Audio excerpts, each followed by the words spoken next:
The fourth there was Richard. There was Lady Karen left. Lady Karen was a beautiful and ambidie high society woman. She went up having one of the most disastrous affairs in history, and even becoming a social guest. When Lady Karen met the famous Lord Byron, their affairs started off well enough, but it would end tremendously. After Lord Byron cruelly left Lady Karen, she would send him a present in the mail. When he opened it, he was horrified, and his blood would run cold. But more on this later on. Lady Caroline Lamb, originally known as Caroline Ponsonby, was born on November 13, 1785. She was the only daughter of Frederick and Henrietta Ponsonby, the Earl and Countess of Bessborough. As a child, she had a very frail disposition, and even nearly perished from an illness involving worms. As she grew up, she would of course spend time running around and playing with her upper-class cousins.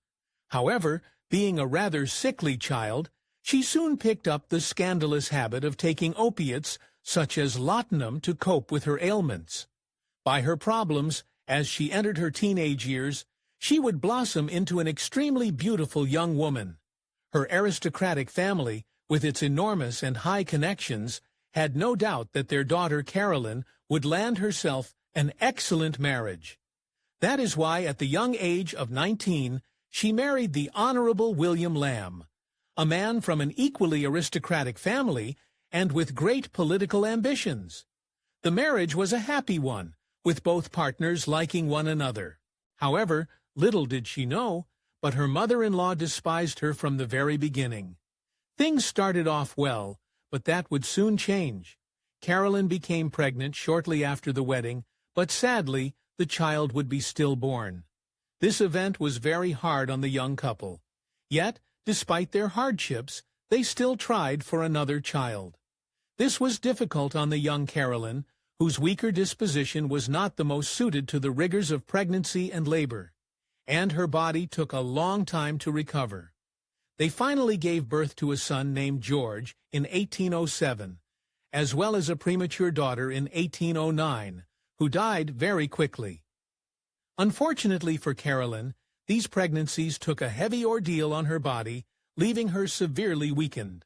Things did not become easier when the couple realized that their son George, unfortunately, had mental disabilities, causing them significant distress. Not wanting to send her son to an institution, which was common practice in this era, Lady Caroline kindly insisted on caring for her son at home, a decision which would put stress on her marriage. Despite being a young woman, the stresses in Caroline's life affected her greatly.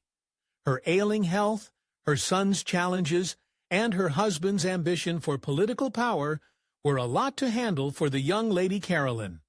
The added fact that her mother-in-law despised her and made her life difficult did not help. In addition, her husband's siblings seemed to take after their mother, and did not like Caroline either, often cruelly calling her the little beast.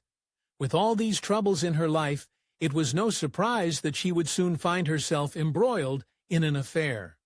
In 1812, at the young age of 26, she would meet the dashing and infamous poet Lord Byron, someone with a reputation for seducing women wherever he went. His attention soon fell on Lady Caroline herself. Byron was immediately smitten with Caroline. However, at first she ignored his advances, calling Byron mad, bad, and dangerous to know. Despite this, her attitude would change after reading some of his poetry, and she reached out to him with a letter. In response, Byron went straight for her, visiting her in person, and within a few days, their affair was in full swing. Their relationship was tumultuous from the very beginning.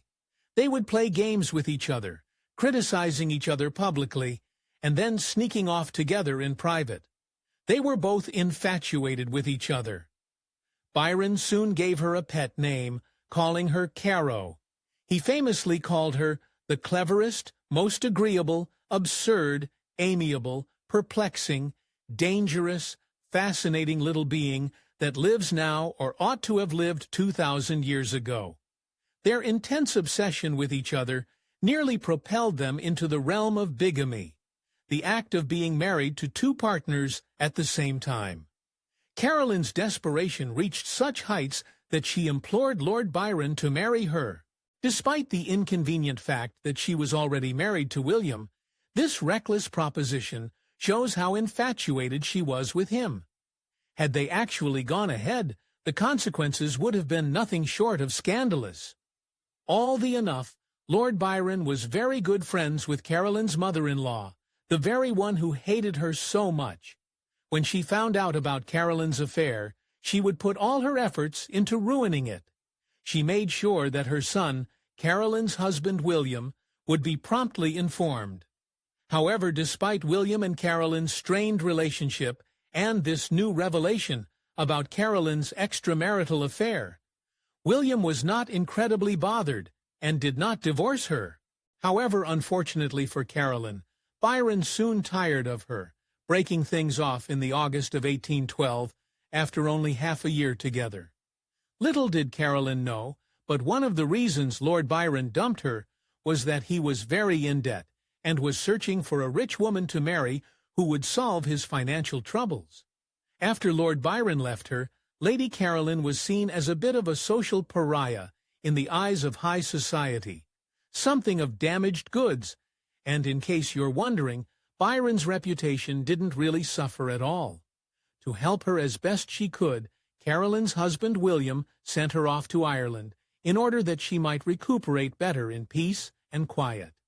Lady Carolyn, being all alone and cooped up in Ireland, would end up not being able to get over her ex-lover. She ended up writing letters to Byron. These he would reply to, and so starting correspondence between them. However, despite their correspondence, when Carolyn returned to London in 1813 and sought Byron out, he let her know that in no uncertain terms they were done. Carolyn also soon realized that Byron was already in a relationship with someone else, the Countess of Oxford. To add insult to injury, Byron cruelly began to insult Carolyn, both publicly and privately. He complained that he was haunted by a skeleton, which was referring to Lady Carolyn's weight loss and diminished appearance. In a particularly dramatic incident during a ball to honor the Duke of Wellington, Byron had the audacity to insult Carolyn in front of all her peers. In response to this, Carolyn hugely overreacted and caused a major scene. This incident did not help Carolyn's image at all, with many unfairly assuming that she only did this for attention. The situation would take a darker turn when Carolyn's obsession with Byron escalated to the point where she began to stalk him. Her relentless pursuit led her to even dressing up in various disguises in an attempt to gain entry to his residence. This behavior highlights the length to which she was willing to go to maintain a connection with Byron. In 1815, Carolyn, still unable to move past her relationship with Byron, was devastated upon hearing the news that Byron had married a wealthy heiress named Annabella Milbank. This was a painful blow to Carolyn, exacerbating her feelings of loss and rejection. The marriage not only marked the end of any lingering hopes she might have harbored, but also intensified the sense of betrayal and heartbreak that had long plagued her. Just like Carolyn, Byron's new marriage did not end up going very smoothly. However, barely a year into the marriage, Annabella left with their newborn daughter Byron, not exactly having been a very good husband. This, combined with Byron's excessive debts and rumors that he had even slept with his own half-sister, led him to becoming a social pariah, just as had happened to Carolyn. In disgrace, he would flee the country. In 1816, in an act of revenge, Lady Carolyn published a novel titled Glenarvan. Although it was presented as a work of fiction, the novel very transparently revealed many secrets from her tumultuous affair with Lord Byron. This bold move would shock society. Although the book was published anonymously, the writing was so thinly disguised that it was clear it had been written by Carolyn. One of the aristocratic women in the novel, who was ridiculed, the Countess of Jersey, upon finding out what was written, made sure that all of Carolyn's memberships to exclusive clubs were revoked. This time, she was truly out. However, for Carolyn, it wasn't all bad. Her book was a huge success, and shortly afterwards, she struck up another affair, this time with the famous Duke of Wellington, fresh off of his victory over Napoleon at the Battle of Waterloo. Over the years, Carolyn and Byron engaged in a rather toxic pattern of behavior, frequently alluding to each other in their writings.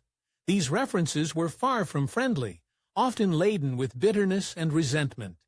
In 1824, Lord Byron fell ill and tragically passed away while in Greece. The news of his death was devastating for Carolyn, and she reportedly fell ill herself upon learning of his demise. During Byron's funeral procession, her distress overwhelmed her, and she collapsed dramatically in public. Byron's death seemed to be the final straw for Carolyn's well-being. Her behavior would become erratic.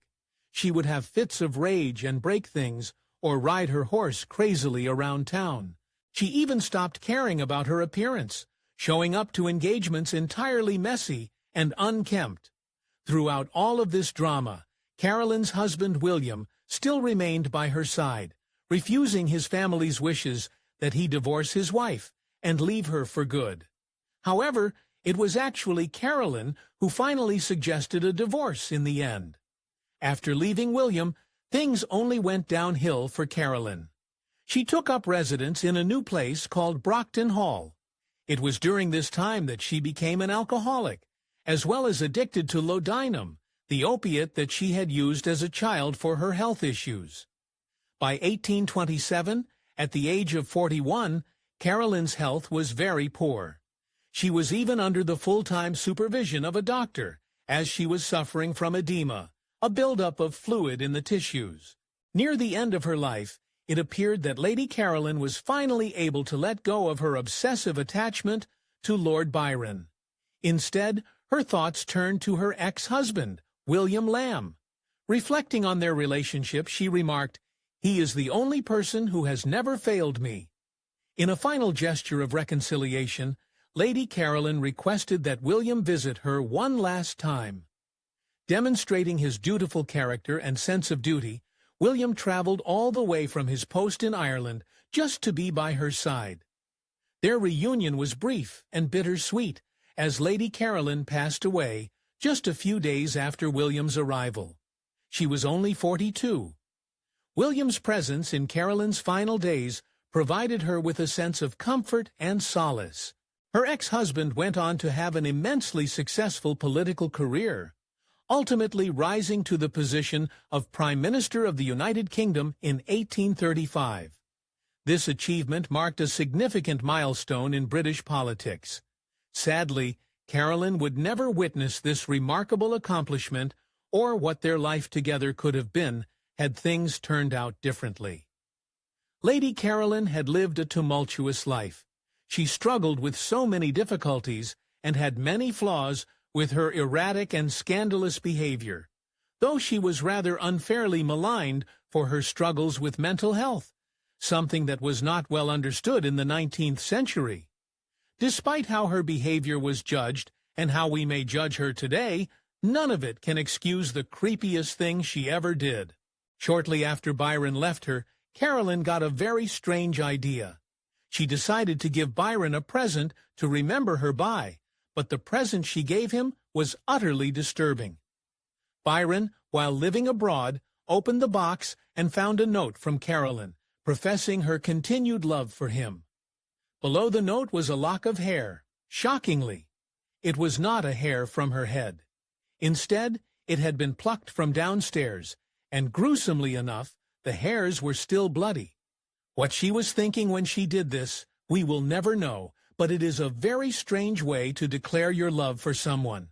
I hope you enjoyed this video, and if you did, please give us a like and subscribe to